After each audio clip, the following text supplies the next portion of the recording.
After deducting commission of 5%, a TV set cost rupees 9,595. So its gross value is கவனிங்க a TV set cost நம்ம 100% வச்சுருந்தீங்க அதில் 5% commission போயிடுது. So 5% commission போச்சுன்னா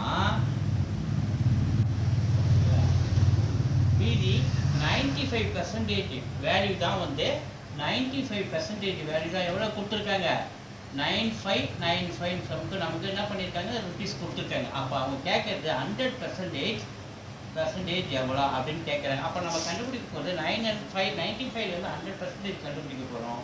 so அதிகமான percentage கண்டுபிடிக்க போகிறோம். அப்போ அமௌண்ட்டும் கண்டிப்பாக நமக்கு அதிகமாக தான் மாறும். ஸோ ரெண்டுமே ஒரே திசை நோக்கி குறி இருக்குது. இதை டைரக்ட் வேரியேஷன் சொல்கிறோம். டைரக்ட் வேரியேஷன் சொல்லும்போது 100/95 இதை மாற்றி நடுவில் இன்ட்டு போட்டு 9595 நம்ம போட்டுருக்கோம். 95 டேபிள் அடிச்சா இது 1 டைம்ஸ் 9க்கு நல்லா 0 சேர்த்துக்கிறோம். அப்போ 95 மாதிரி மறுபடியும் 1. அப்போ 101 × 100 101 மல்டிபிள் பண்ணி 2 0 அப்படியே பக்கத்தில் நம்ம இதை சேர்த்துக்கலாம். 100 மல்டிபிள் பண்ணி 2 0 அப்படியே சேர்த்துக்கலாம். அப்போ 10,100 வீலுக்கு பி ஆன்சர்.